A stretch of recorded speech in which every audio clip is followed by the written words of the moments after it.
All right, let's get this party started. Cue the cheesy intro music.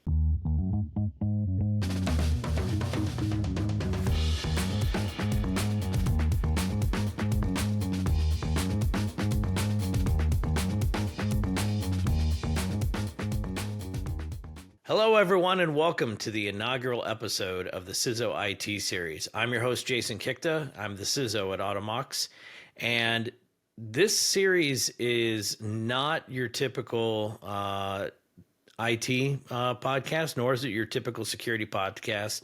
What we're trying to do here is a little bit different than what you're used to. So there are a lot of podcasts for security practitioners to talk to security practitioners, IT folks to talk to other IT professionals. But what we're going to try to do with this is have someone who, with an IT background, who went over to the dark side and became a CISO, talk to you and guide you through a journey along the way. With we'll have guests in future episodes, but we're going to talk about security from the IT perspective and what it is that IT folks should know about both being able to improve the security of the organization on their own, and also in sort of understanding all those things that your security team might be asking you for, and helping decipher, like, why are they asking that? What is it that they want out of us? Why do they prioritize things the way they do? So we'll be getting to some of that as well. But first, a little bit about me. So I started in IT really in the 90s, just fixing computers, breaking them apart, putting them back together again. Had a lot of fun doing it, and then made the either amazing choice or terrible mistake, depending on what day of the week it was, of joining the United States Marine Corps, and seemed to be having fun. So I stuck with that for over 20 years, and then finally retired last year and came to Automox about, I guess it was 15 months ago now.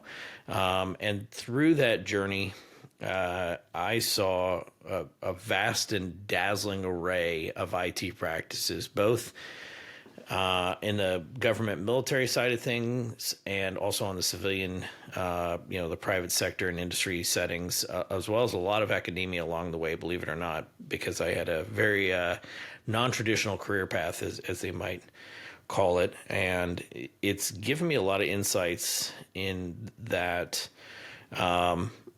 even when your resources are extremely high, you still struggle with a lot of the same things that those with fewer resources have to deal with. The better budget doesn't necessarily make your life better, but better practices, having a more agile mindset to be able to rapidly adapt and change, those will make your life markedly better. And so, this is my opportunity to give back to the community, and I'm really excited about it because I have long been a proponent that the very best security really starts with and is founded upon good IT. And in fact, if I had to choose between having a really strong security program and having a really strong IT program, I would choose the IT program every time, and I would choose it for security reasons, because I think that, people don't understand that the central challenge in security is anomaly detection, right? Like, that's what it all boils down to.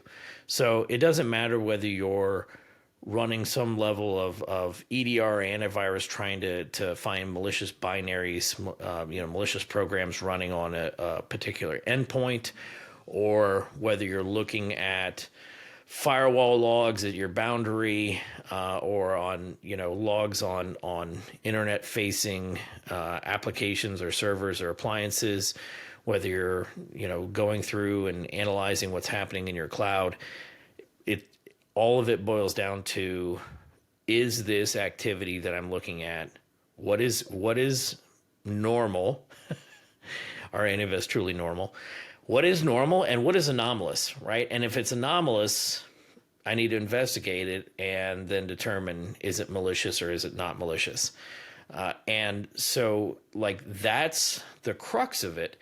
And, we as IT professionals too often find ourselves, also trying to achieve that sense of normalcy that our security colleagues want as well, because that leads to greater predictability, greater efficiency in your network, right? If your users have a consistent experience, that's extremely helpful. And it's great if they're on a very homogenous, setup. Okay, everyone runs Windows or everyone runs Mac. We all have these baseline applications installed based on a gold disk, and we have these configuration settings that we enforce across our network, and it all sounds great and happy, because like that is an ideal IT state, right? That is much faster for your help desk to troubleshoot and assess what's going on with an individual user. It leads to more predictable outcomes for your IT engineers trying to do things at scale.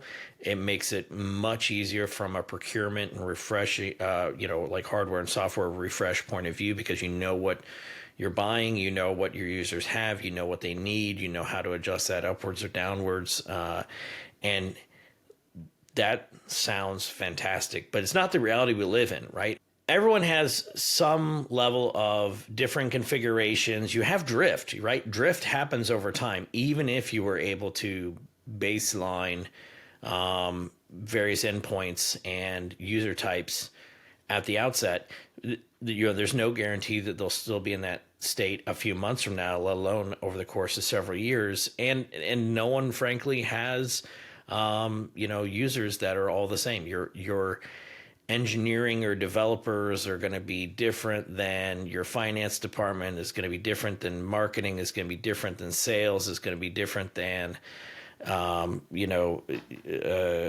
HR, legal, on and on it goes, that people have different requirements based on their job roles, and you have to meet those requirements. You have to meet those fundamental business needs.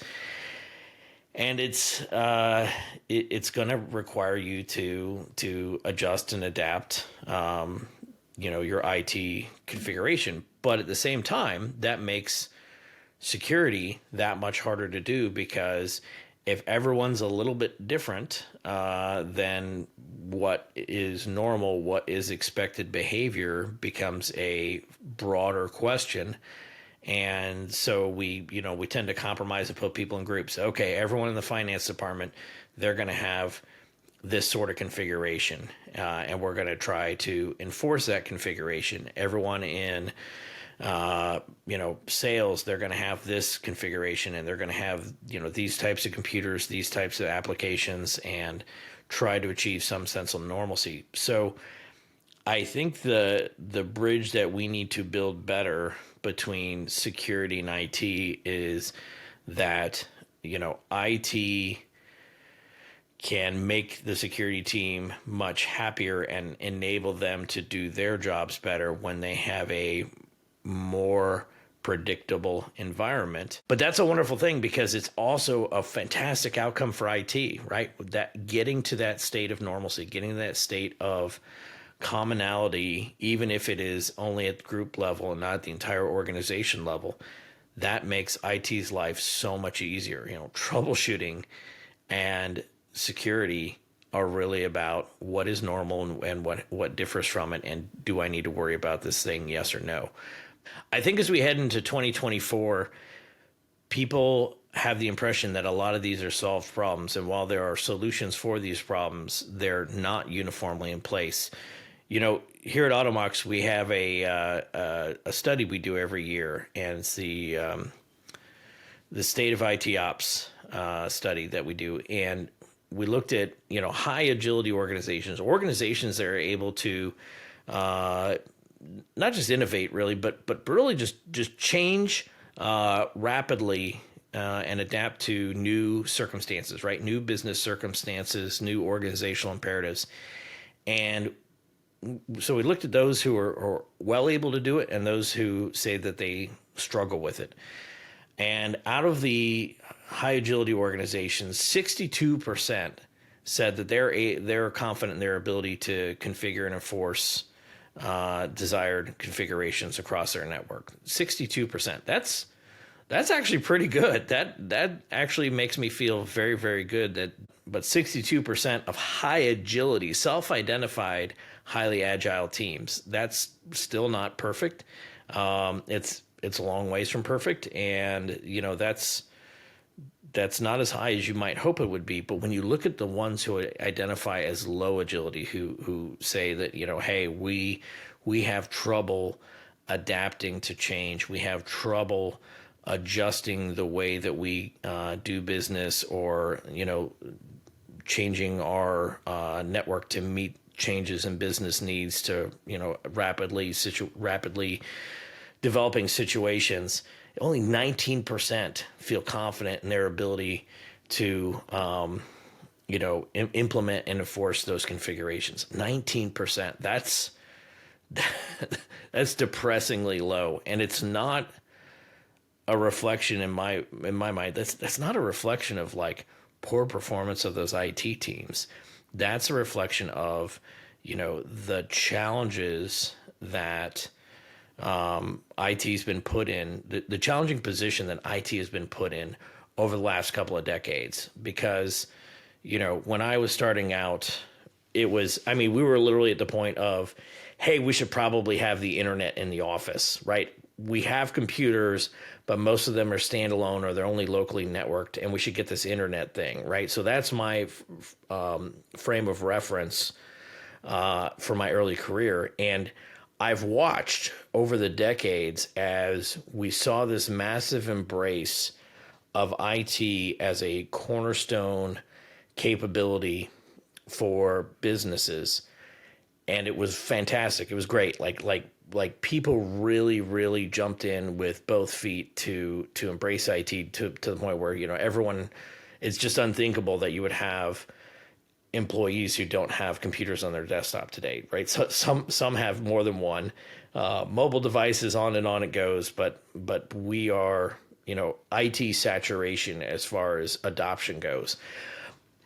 But that started this sort of, counter movement to lower costs, right? You wanted to reduce costs as much as possible while still delivering good services, right? And that was efficiency, right? Efficiency is lowering those costs while still being able to deliver good enough services. And so what that did, that pressure on IT as a profession forced us to, make trade-offs. And the number one thing that that was traded off in most cases was agility. It was your ability to rapidly adapt to circumstances, because now you only had enough engineers and help desk technicians to be able to cover steady state things, right? I can keep things going as they are today indefinitely with this many people.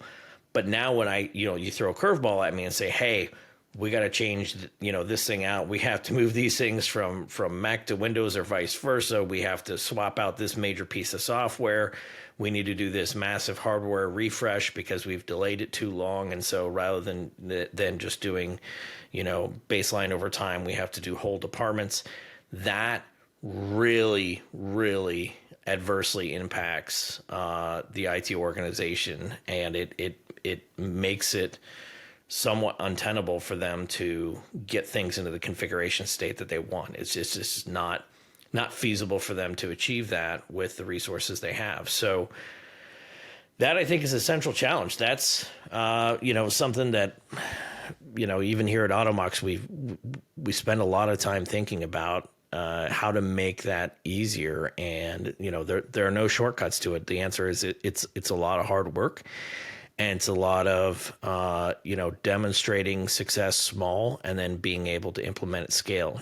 Hey, do I have I have this script, and this will change these test machines. That works. Let's push it out across the network, and like that's great that it implemented that change. But now, how do I enforce that change? How do I make sure that that we stay in that configuration state over time? Okay, now I need a slightly different script that double checks all of that stuff and puts it back in. And how often do I run it? If I run it too often, I slow down the machine. If I run it too infrequently, then I'm going to have drift. And so, just trying to fine tune that policy to get right in that sweet spot is a big challenge. But that has, again, not only tangible IT outcomes, but it has tangible security outcomes as well, because when you look at a machine that isn't in the configuration state that you expect it to be in, as a security practitioner, well, now there's a question of, okay, what happened here, right? Did an IT script or IT configuration not get applied for some reason? Did the user do something? Did the user inadvertently have permission to do something? Is there a bad actor on this box or some malware in place that is causing this configuration change? You don't know, and so that's I think the crux of this dilemma is that you not only have a suboptimal IT outcome, you potentially have a lot of security concern that you now have to worry about because things aren't in the expected configuration state. And so now you get these two teams that ought to be, the best of friends and natural allies, as they have very much aligned goals, but you have the two of them with some friction between them as they try to solve this and figure out who did what and why is this system in this state. So what I want to leave you with today is think about configuration not just as an IT imperative, but as a security imperative as well. And your ability to, implement and maintain a common configuration across a set of computers is central not only to your IT efficiency, but is central to the efficacy of your security team as well. And the two of you should work together in partnership on that and never in conflict. Thanks for joining today, everyone. I hope you've appreciated this first episode, and by all means, reach out to us with suggestions of guests or topics that you would like to hear in the future. I've been your host, Jason Kikta, and thanks for listening.